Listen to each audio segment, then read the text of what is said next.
아멘. 올해가 6.25 전쟁, 한국 전쟁이 발발한 지 75년째가 되었습니다. 이 자리에 계신 분들 대부분은 그 전후 세대의 분들이시겠지만 또 어떤 분들은 전쟁을 직접 경험한 분도 이 자리에 많이 계실 것입니다. 전쟁은 이 땅에서 다시는 일어나서는 안 될 일입니다. 하지만 안타깝게도 지금도 여전히 전 세계 곳곳에서 전쟁이 이루어지고 있죠. 최근의 전쟁의 추세를 보면 과거와는 다르게요, 개인도 개인화가 되었던 것처럼, 극단적인 개인주의가 된 것처럼 국가 간에도 이웃나라가 전쟁을 치르고 있어도 전혀 도와주지 않습니다. 관심을 가지지 않아요. 왜? 자기 나라 살기 바쁘기 때문에. 과거에는 그렇지 않았습니다. 감사하게도 75년 전에 우리나라가 북한의 일방적인 남침으로 인해 큰 위기에 처하게 되었을 때에 수많은 나라들이 우리를 도와주었습니다. 도운 정도가 아니라 자기의 생명을 나누어 주었습니다. 유엔군 참전이 결정났을 때 16개 나라가 전투 병력을 보내주었고, 의료 지원국으로 5개 나라, 물품까지 지원한 나라는 수십 개 나라가 우리나라를 위해서 자신의 소중한 것들을 내어주었습니다. 하나의 국가를 위해서 인류 역사상 가장 많은 나라들이 참전한 사례가 바로 한국전쟁이 유일한 거예요. 이 한 나라를 지키기 위해서 자유세계에 있는 전 세계 나라들이 함께 힘을 모아서 움직여준 겁니다. 어떤 분들은 미군의 참전을 비롯해서 수많은 나라의 참전은 외교적인 이익을 위해서, 자기의 국익을 위한 참전이었다고 참전을 좀 그 헌신을 폄하하는 분도 있지만, 여러분 절대 그렇지 않습니다. 생각해 보십시오. 참전한 군인들이 전쟁을 결정하고 낯선 나라에 가기로 결정했을 때 정말 개인의 국익을 위해 결정했을까요? 아니라고 생각해요. 평균적으로 나이들이 어렸거든요. 영국군 나이가 평균 19세였다고 합니다. 고등학생 나이들이 대부분이었고, 심지어 미군은요 180만 명을 보내줬는데 60만 명 이렇게 쪼개서 보내줬는데, 어떤 해는요 평균이 16.5세라고 말하는 사람도 있어요. 중학생 갓 졸업하고 이제 고등학생 나이의 아이들이 한 번도 들여보지 못한 이 낯선 나라, 저 태평양 건너에 있는 이방 나라를 위해서 자신의 생명을 바쳐서 헌신해 주었어요. 말도 안 되는 거죠. 그리고 전쟁이 끝나고 본국에 돌아가도 평생 전쟁 후유증을 겪어야 될 정도로, 사실 1년, 2년, 3년을 헌신한 게 아니라 자기 한 인생을 다 드린 거예요. 자국의 외교적 이익을 위해서 파병을 결정했을 수도 있겠지만, 그들이 헌신했던 한 분 한 분의 마음은요 너무나도 고귀한 마음이었습니다. 생각해 보십시오. 자기 자녀가 낯선 나라에 전쟁을 치르러 간다는데 그 부모들이 허락할 사람이 어디 있겠어요? 여러분, 전쟁을 참여하는 것은요 그 이상의 가치관이 필요한 겁니다. 내 이익을 위해서 그런 전쟁 못 치러요. 그 이상, 그 더 높은 가치관이 있어야만 그걸 결정할 수 있는 거예요. 생각해 보세요. 지금 전쟁 중인 나라가 많죠. 러시아, 우크라이나. 만약에 우리나라가 파병을 결정해서 여러분의 자녀들이 내가 전쟁 나가겠습니다고 할 때 그걸 보낼 수 있는 부모님들이 어디 있겠어요? 아무도 없을 겁니다. 그걸 결정하는 것은요 절대 이익을 가지고 할 수 없는 문제입니다. 그보다 더 높은 부르심과 더 높은 가치관이 있어야지만 그 일을 내가 결정할 수 있는 거예요. 한국전쟁 당시 유엔에서 파병된 병사들 가운데에 징집된 병력도 있지만 많은 병력은요 자원 입대한 것입니다. 이 한국이란 나라가 자유가 빼앗겼다. 내가 자유를 찾으러 가져와야 되겠다. 그 속에서 하나님의 부르심을 깨닫고 참전을 결정한 분도 많이 있습니다. 어떤 이는 이 땅에 하나님의 나라가 임하게 해주세요, 하나님의 긍휼을 이 민족에게 부어주세요라는 마음으로 참전한 병사들이 굉장히 많이 있었습니다. 그리고 요한복음 15장 13절에 있는 것처럼 그들의 이웃사랑은요 참된 헌신이었어요. 사람의 친구를 위하여 자기 목숨을 버리면 이보다 더 큰 사랑이 없나니, 이 말씀에 순종해서 자신의 삶을 드린 그 고귀한 인생이 곳곳에 숨어 있었던 것입니다. 특별히 유엔에 참전한 병사들 가운데 90%가 미국 사람이었어요. 미군이었습니다. 숫자가 180만 명. 한 나라에서 180만 명을 보내주는 게 말이 됩니까? 이거는 설명할 수 없는 겁니다. 그 당시 우리나라의 국군의 인구가 10만 명이었어요. 우리나라는 10만 명 가지고 싸우는데 자기 나라 전쟁도 아닌데 180만 명을 보냈습니다. 설명할 수가 없어요. 그런 전쟁이 없는 겁니다. 이후로 학도병까지 포함해도 40만, 50만 밖에 안 되는데 그보다 훨씬 더 많은 인원을 우리나라에 보내줘서 함께 우리와 싸워 주었어요. 저는 하나님께서 이 모든 과정에서 강권적으로 역사하셨을 줄 믿습니다. 유엔이 결정하는 그 자리, 사진 자료를 보는 것처럼 이 자리에서도 하나님께서 개입해 주셨고, 각 나라의 지도자들이 자국의 참전을 결정할 때도 하나님이 그 현장 가운데서 개입해 주셨고, 또 각 사람이 내가 그 나라를 위해 싸워야 되겠다고 결정하는 그 매 순간에도 하나님께서 각 사람을 이렇게 세워주셔서 좀 있습니다. 우리는 이처럼 미국을 비롯한 수많은 나라에 여전히 사랑의 빛을 지고 있습니다. 로버트 맥거번 형제 이야기를 한 번쯤은 들어보셨을 겁니다. 미국에서 파병된 많은 청소년들 가운데서는요, 한 집에서 2명, 3명, 4명씩 보낸 가정도 있습니다. 정말 설명할 수 없죠. 우리는 그렇게 할 수 없잖아요. 지금 전쟁이 일어나면 아무리 친하고 가까운 나라라 해도 부모 입장에서 어떻게 내 자녀들 중에 2명, 3명을 보냅니까? 근데 그 시대에는 비일비재했습니다. 그냥 마음이 아닌 것입니다. 이 형제는요, 인천 상륙작전을 성공적으로 마치고 북진하다가 수원쯤에서 북한과 대치하게 되었어요. 북한과 맞닥뜨리게 되어서 막 전쟁을 치르다가 1월 31일 형 로버트가 전사합니다. 적의 기관총 진지를 온몸으로 달려가서 수류탄을 터뜨리고 본인은 전사합니다. 사후에 무공훈장을 받게 돼요. 무공훈장은 그냥 주는 게 아닙니다. 엄청나게 고귀한 희생을 해야만 주는 훈장입니다.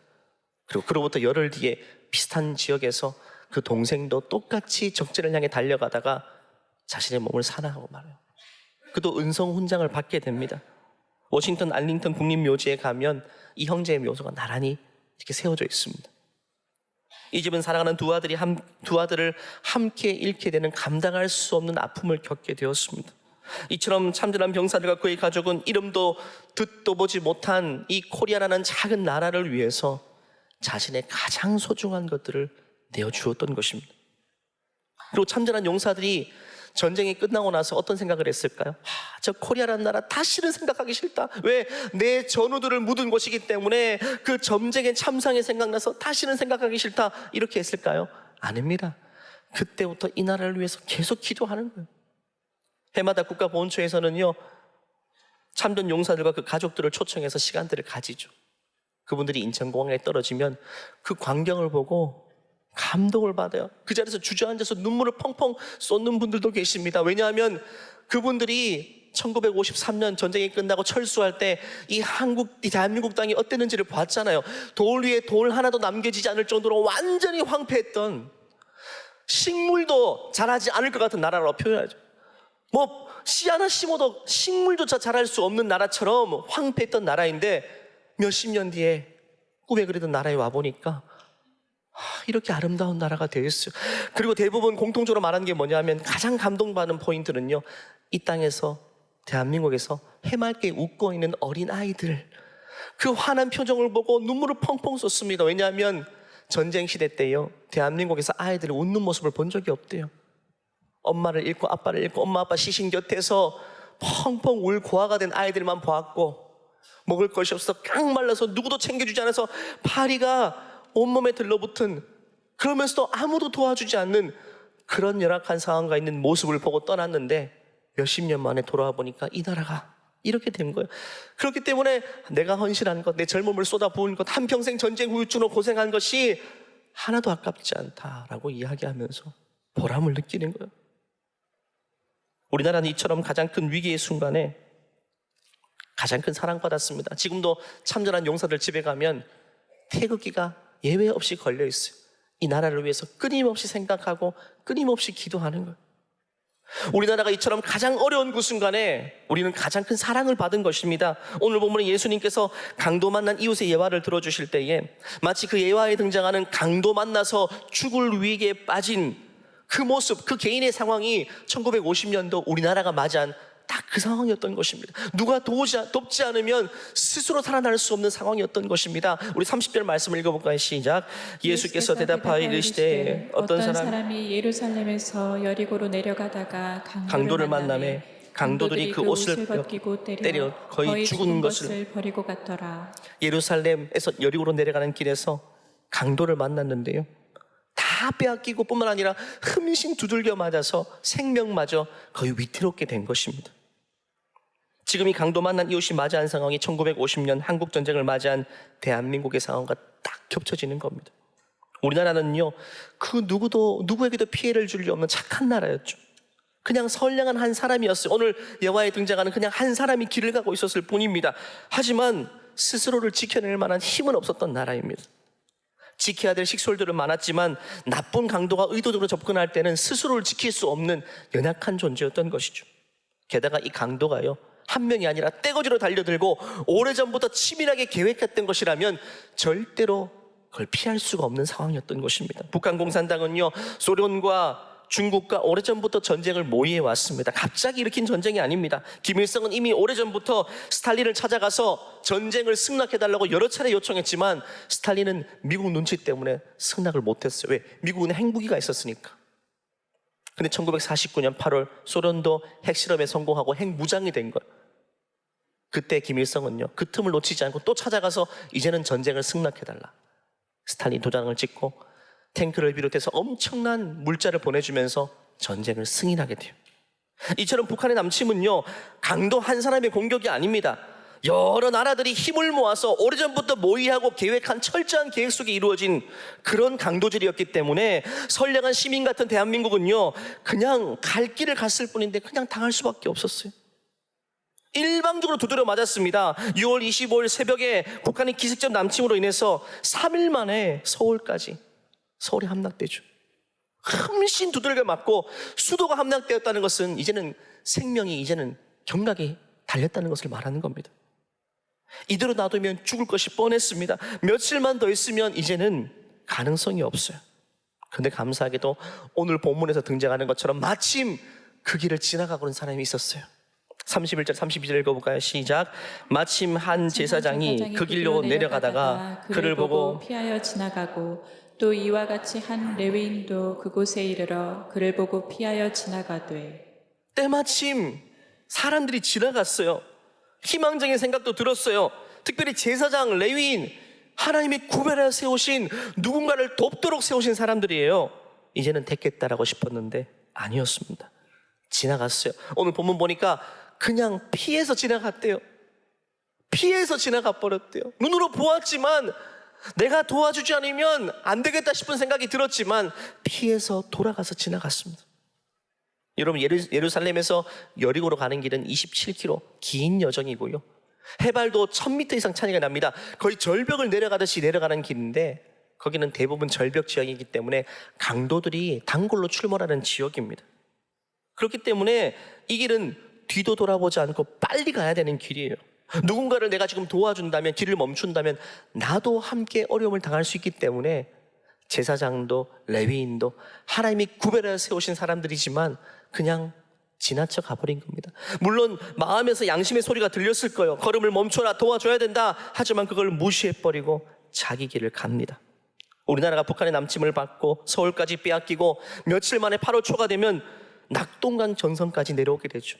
이 방어선만 무너지면 이제 끝인 겁니다. 심장 박동이 멈추어 버리는 것입니다. 강도 만난 자는 이렇게 목숨을 잃게 되는 거예요.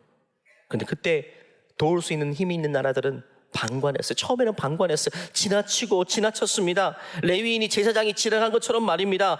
그런데 감사하게도 그 뒤를 이어서 한 사람이 지나갔습니다. 33절 34절입니다. 시작. 어떤 사마리아 사람은 여행하는 중 거기 이르러 그를 보고 불쌍히 여겨 가까이 가서 기름과 포도주를 그 상처에 붓고 싸매고 자기 짐승에 태워 주먹으로 데리고 가서 돌보아주니라. 여기서 불쌍히 여겼다는 표현이 있습니다. 여기서 불쌍히 여겼다는 말은 인간적인 불쌍함이 아닙니다. 스플랑크 니조마이라는 단어는 창자가 움직여지고 끊어진다는 원어의 표현입니다. 그 정도로 이길 수 없는, 감당할 수 없는, 발걸음을 멈출 수밖에 없는 극렬한 마음이 이 선한 사마리아 마음 가운데 확 일어나게 된 것입니다. 결국 이 마음은 무엇인가? 예수님의 마음을 말합니다. 마태복음 9장 말씀 보면 예수님 말씀하셨어요. 무리를 보시고 불쌍히 여기시나니, 하나님이 자기 백성을 향해서 너무너무 불쌍히 여기는 그 마음, 마치 부모가, 여러분, 내 자녀가 강도 만나서 목숨이 끊어진다면 그 부모 마음은 어떻겠습니까? 지나갈 수 없잖아요. 그 마음을 말하는 것입니다. 하나님이 그 마음을 부어주신 거예요. 영어로 다 하면 compassion이라는 단어로 표현됩니다. compassion, 강력한 동정심. 내 길을 갈 수 없고 멈출 수밖에 없는 그 마음을 하나님이 그 사마리아인에게 부어주셨기 때문에 그는 그 길을 멈추고 그 길을 멈추고 도울 수가 있었던 것이죠. 여러분, 인간적인 긍휼로는 안 됩니다. 여러분, 인간적인 마음의 한계는요, 자기 상황과 자기 처지를 뛰어넘지 못합니다. 내 처지가 항상 먼저기 때문에 내가 지금 도울 수 없는 상황이면 멈출 수가 없잖아요. 내가 바쁜 길이면 멈출 수 없고, 나도 똑같이 어려워진다면 사람은 머리로 계산을 해서 그냥 지나쳐가 버립니다. 이게 인간의 긍휼의 한계입니다. 하지만 하나님이 긍휼의 마음을 우리에게 부어주시면 그제서야 우리는 길을 멈추게 되고 도울 수 있게 되는 거예요. 저는 한국 정경이 발발했을 때 유엔 상임 이사국들이 참전을 결정하는 그 순간에도 하나님 그 결정권자에게 이 마음을 동일하게 부어주셨을 줄 믿습니다. 계산해서 나올 수 없는 결과를 도출했잖아요. 하나님이 하신 거예요. 지도자들 마음에도 마찬가지고, 참전을 결정한 17세, 18세 고등학생 마음에도 하나님은 한 번도 들어보지 못한 나라를 향해서, 강도 만난 나라를 위해서 긍휼의 마음을 부으셔서 내가 가야 되겠다, 내가 가야 되겠다. 그리고 부모들이 어떻게 허락해요? 근데 그 부모들의 마음 가운데서, 그래, 우리 아이를 보내야 되겠구나, 그 나라가 진짜 어려운 상황 가운데 있으니 잘 키운 내 자녀를 보내야 되겠다, 그 마음을 함께 부어주셨기 때문에 그런 일들이 있을 수가 있는 것입니다. 여러분, 오늘 예화를 보면 강도 만난 사람이 어떤 사람인지 이야기하지 않고 있어요. 다른 인물들은요, 구체적으로 묘사하고 있죠. 한 사람은 레위인이고 한 사람은 제사장이었고 도와준 사람은 사마리아인이었다고 표현하지만 강도 만난 사람은 누군지 의도적으로 이야기하지 않습니다. 예수님은 이 메시지를 통해서 우리에게 뭘 말씀하시는 걸까요? 누구라도 강도 만난 인생이 될 수 있다는 사실을 말해주는 겁니다. 우리는 누구라도 그렇게 될 수 있는 겁니다. 누구라도 예외 없이 우리 인생은 언젠가는 누군가의 도움 없이는 일어날 수 없고 극복해낼 수 없는 상황들을 맞닥뜨리게 된다는 거예요. 그게 인생이라는 것입니다. 언제든지 그럴 수 있어요. 75년 전 우리 대한민국이 만난 그 현실과 같이 누군가가 도와주지 않으면 스스로 극복해낼 수 없는 상황을 만나게 되는 것입니다. 어쩌면 여기 계신 분들 가운데서는 지금 그런 현실을 맞이하고 계신 분들도 있을 것입니다. 오늘 선한 사마리아의 비유는요, 이렇게 마무리가 됩니다. 36절 37절입니다. 시작. 내 생각에는 이 세 사람 중에 누가 강도 만난 자의 이웃이 되겠느냐? 이르되 자비를 베푼 자니이다. 예수께서 이르시되 가서 너도 이와 같이 하라 하시니라. 너희도 이와 같이 하라. 너희도 누군가에게 좋은 이웃이 되어 주어라 라고 이야기합니다. 세상은요, 어떻게 하면 강도를 만나지 않을 수 있는지를 가르칩니다. 그런데 다 헛수고입니다. 우리 인생이 그렇게 호락호락하지 않습니다. 우리 인생 여정 가운데 뜻하지 않게 내가 나쁜 길을 가지 않아도 우리 인생 여정 자체가 거친 여정이기 때문에 광야이지 않습니까? 그런 어려울 때는 반드시 만나게 돼요. 우리 인생의 강도는요, 그냥 찾아옵니다. 뭐 우리나라가 나쁜 짓을 해서 북한이 남침했습니까? 아니지 않습니까? 그냥 찾아오는 거예요. 재정적으로 인생의 후반전을 잘 준비해 놓아도 건강검진하고 6개월입니다. 3개월입니다. 준비하셔야 되겠습니다. 내가 감당할 수 없는 현실을 맞닥뜨리게 되는 겁니다. 사업을, 직장을 한평생 열심히 다니고 열심히 비추게 해두어도 요즘과 같은 불황의 시대를 몇 년을 만나다 보면 또 이제는 마이너스가 되고 빚을 지게 되고 어려운 상황이 그냥 찾아올 수가 있는 거예요.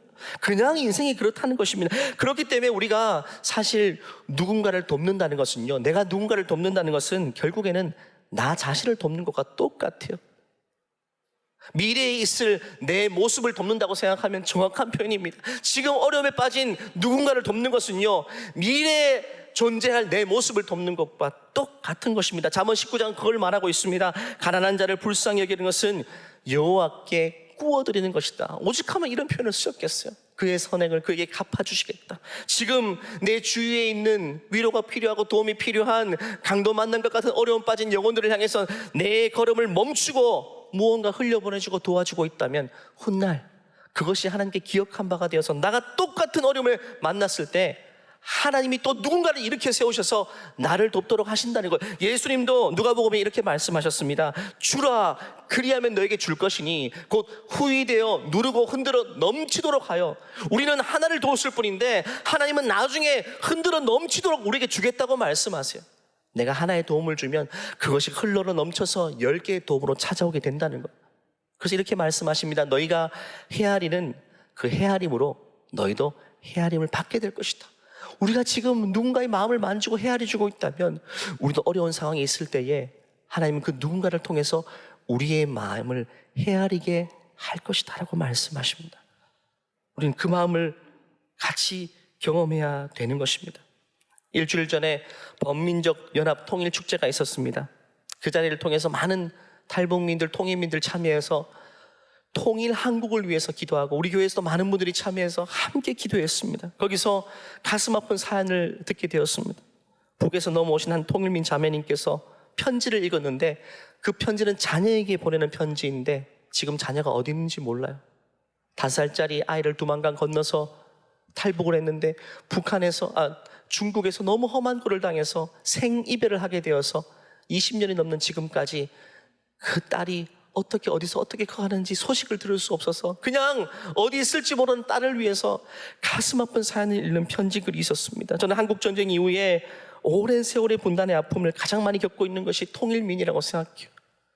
남모를 사연과 아픔들 억지로 자원하지 않고 그냥 강도 만난 것처럼 가족과 가족이 뿔뿔이 흩어져서 소식도 들을 수 없는 그런 아픈 상황을 만난 우리 교회에 있는 통일민을 향해서도 우리는 같은 마음을 가져야 될 것입니다. 살다 보니까 헤어지게 되고 탈북하게 되고 어려움 당하게 되고 사랑하는 딸과 헤어지게 되고 그냥 내가 의도한 게 아니고 그냥 인생이 그렇게 찾아온 거예요. 이렇게 말할 수 없는 아픈 사연을 가진 분들이 우리 주위에 너무 많고 특별히 우리 통일민 공동체에 가면 다 이런 아픈 사연들을 가진 분들이 많이 있습니다. 멀리 있지 않은 우리의 가까이에 있는 이웃입니다. 우리와 더불어 살아가는 소중한 분들입니다. 그분들의 마음을 만지고 그분들의 마음을 위로하는 것이 하나님께서 우리를 부르신 사명의 길인 것입니다. 그리고 우리 주에는요 또 강도 만난 것 같은 상황을 만난 사람도 많이 있습니다. 이 땅에 이주민으로 정착하고 살아가는 온 나라에서 온 많은 분들도 이런 아픔을 가지고 있고요. 또 멀리 볼 것도 없어요. 저는 말씀을 묵상하다가 우리 집에 있는 내 사랑하는 자녀가 강도 만난 것 같아요. 입시라는 강도를 만나서 자기 꿈이 뭔지도 모르고 치열한 경쟁 속에서 자신을 자꾸 잃어버리며 살 수밖에 없는 저 때에도 입시 지옥이라고 표현했는데 20년, 30년이 지났지만 우리 어른들은요 그 제도를 바꿔놓지 못했고 여전히 그 무거운 짐을 우리 다음 세대에게 더 무겁게 물려주고 말았습니다. 강도 만난 겁니다. 우리 아이들이 의도한 게 아니에요. 그냥 태어나 보니까 대한민국이었고 살아보니까 무거운 짐이 지워진 채 자신을 잃은 채 살아갈 수밖에 없는 것입니다. 하나님은 우리의 마음을 통해 우리를 통해서 이런 아픈 마음들을 위로하고 만지기를 원하시는 거예요. 오늘 본문에 사마리아인에게 컴패션의 마음, 긍휼의 마음을 부어주셔서 그 강도 만난 이웃을 돕게 하신 것처럼 오늘 이 예배 현장이 하나님이 우리에게 그 마음을 부어주시는 현장이 될 줄 믿습니다. 그 마음 우리에게 부음받아서 이제는 우리 주위에 있는 강도 만난 것 같은 어려운 처지에 있는 우리 이웃들을 향해서 우리의 걸음을 멈추어지고 내가 도울 수 있는 도움을 베푸는 것, 그것이 바로 하나님께서 오늘 우리에게 주시는 강력한 도전이요 메시지인 것입니다. 다음 주는 상반기 감사헌금이고요. 상반기 감사함의 모든 예물은 어려운 이웃을 향한 구제헌금으로 쓰게 됩니다. 여러분, 형편이 좋은 분만 돕는 게 아닙니다. 오늘 본문 보면 제사장, 레위인, 형편 좋은 사람들을 나열한 다음에 결국 누가 도왔습니까? 사마리아인이었어요. 사마리아인은 가장 형편이 힘든 분들이고 온갖 편견 속에서 살아가기 힘든 사람인데 그 사람이 걸음을 멈추고 결국에는 강도 만난 이웃을 도왔다는 걸 예수님께서는 보여주고 계신 것입니다. 말씀을 마무리합니다. 미국의 31대 대통령 하버트 후보는 1차 세계대전을 치르고 나서 전쟁은 다시는 일어서는 안 된다라고 거듭 이야기하면서 외침에 다녔어요. 그가 남긴 유명한 명언이 있죠. Old men declare war. 기성세대가 전쟁을 결정하고 대신 but it is the youth, 젊은 세대는 10대, 20대는 must fight and die입니다. 싸우고 죽어간다는 것. 모든 전쟁 예외가 없었습니다. 누가 결정합니까? 어른들이 결정했죠. 어른들의 오만과 편견과 타협하지 못한 욕심과 그런 마음들이 결국에는 전쟁을 결정했지만 그들이 죽어간 게 아니에요. 그들은 안 죽어요. 누가 죽습니까? 10대 아이들이 다 죽는 겁니다. 그들이 총알바지가 되고 전쟁에 이유 없이 내가 왜 나왔는지 그냥 나가서 다 죽게 되는 거예요. 기성세대가 일으킨 전쟁의 희생자는 바로 다음 세대였습니다. 오늘날도 여전히 그렇습니다. 우리가 지금 세대에 누군가 도움이 필요할 때 지나쳐버리고 냉소적으로 반응한다면 고스란히 그 쓴 열매를 물려받는 것은 우리 다음 세대입니다. 우리가 그런 사회를 만들어가서는 안 되는 것입니다. 중국에서는 아버지가 호소했던 일이 있습니다. 중국에는요, 남의 일에 잘 관여하지 않는 게 문화입니다. 어느 날 심장 발작으로 쓰러져 있는데 그날 그 아버지는 그냥 지나쳐갔거든요. 그런데 며칠 후에 자기 자녀가 심장 발작으로 넘어지게 되었어요. CCTV를 보니까 사람들이 많이 지나가던데 아무도 돕지 않아서 자기 아들을 잃어버리고 말았어요. 그때 후회하는 겁니다. 내가 그때 도울 걸. 결국 내가 돕지 못하니까 그 희생은 내 자녀가 당하는 것이구나. 여러분, 부모 세대의 결정은요, 결국 자녀 세대가 살아갈 삶으로 펼쳐지게 되는 것입니다. 우리가 선한 사마리안이 되어서 우리 주위의 어려운 이웃들을 적극적으로 챙기고 돕는 삶을 살아간다면 그 축복은 고스란히 우리 자녀가 이어받게 될 것이고, 그 반대도 마찬가지라는 사실을 기억하시며 오늘 예수님께서 마지막으로 하신 말씀으로 도전하기를 원합니다. 누가 강도 만난 자의 이웃이 되겠느냐? 그리고 이 말씀을 덧붙이셨어요. 너희도 이와 같이 하라.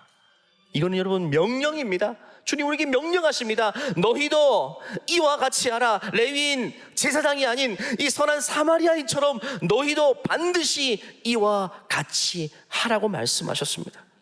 그 명령에 순응하여서 선한 이웃이 되어줄 수 있는 우리 모두가 되시기를 간절히 축원합니다. 이 시간 다 같이 나서 한번 기도할까요? 어제 토세대로 나누었습니다. 전쟁에 참전했던 한 용사 할아버지께서 이런 말을 하셨어요. 당신들은 나에게 빚을 졌다고 하는데 그것이 아니라고 말입니다. 나는 자유인으로서 내가 해야 될 일을 했을 뿐이라고 말합니다. 그분이 이렇게 말했어요. 모든 자유인, 자유를 누리고 있는 사람은 한 가지 책임과 의무가 있는데 그것은 바로 자유를 빼앗긴 자들에게 자유를 찾아주는 것이다. 그래서 자유를 빼앗긴 대한민국을 위해서 그분은 참전을 결정했다고 이야기하는 것입니다. 우리가 누리고 있는 이 자유는요, 우리가 획득한 게 아닙니다. 75년 전에 그 10대 우리 자녀와 같은 나이의 아이들이 와서 피를 흘리고 죽어갔기 때문에 우리는 그 대가로 자유를 누리고 있는 겁니다. 그렇다면 우리는 어떻습니까? 우리는 지금 누군가의 자유를 찾아줘야 될까요? 가장 가까이 있는 북한 땅, 수십 년 동안, 한 세기 동안 자유를 잃어버린 채 살아가고 있는 그들의 자유를 찾아주는 것이 하나님이 우리에게 주신 몫이 아닐까요? 이 시간 기도할 때 하나님, 북한 땅을 긍휼히 여겨 주시옵소서. 우리 가까이 있는, 가장 가까이 있는 이웃인데 내가 돌아보지 못했음을 용서하여 주시고, 하나님 사악한 독재 정권이 막을 내리고 하루빨리 평화의 시대가 도래할 수 있도록 그들이 빼앗긴 자유를 되찾아서 가족과 가족이 만남이 이루어지게 도와주시고 그들의 눈물을 주님 닦아 주시옵소서. 주여 모내시고 기도하겠습니다. 주여 하나님, 우리를 사용하여 주시옵소서. 하나님 아버지, 하나님 아버지, 75년 전에 우리의 빼앗긴 자유를 찾기 위해 많은 사람들이 피 흘려 헌신한 그 헌신을 기억합니다. 그들은 우리에게 선한 사마리안이 되어 주었습니다. 그 때문에 우리가 이런 복을 누리고 살고 있습니다. 하지만 우리는 어떻습니까? 성령께서 우리의 마음에 감화 감동하사 우리에게도 긍휼의 마음 부으셔서 자유를 빼앗긴 우리의 선한 이웃 북한 주민들을 위해서 기도하고 우리가 해야 될 희생의 몫을 감당할 수 있도록 빼앗긴 자유를 찾아줄 수 있도록 우리를 사용하여 주시옵소서. 예수님의 이름으로 기도하옵나이다. 우리 북한 땅에 빼앗긴 자유를 찾아주실 것을 믿고 우리 하나님께 선감사의 박수를 올려드리겠습니다. 하나님, 우리를 통해서 이 일을 이루기를 원하십니다. 이제는 우리 주 예수 그리스도의 은혜와 하나님의 무한하신 사랑과 우리 안에 내주하시는 성령의 교통하심이, 하나님, 나는 한때 선한 사마리안, 나는 강도 만난 이웃이지만 선한 사마리안을 통해서 도움받았으니 이제는 내가 선한 이웃이 되어 그 사마리안이 되어 강도 만난 이웃을 더 적극적으로 돕고 섬기며 기도하기를 소원하는 모든 주의 백성 머리 위에, 또 믿음의 그 가정 위에 이제로부터 영원토록 함께 하시기를 간절히 축원하옵나이다. 아멘.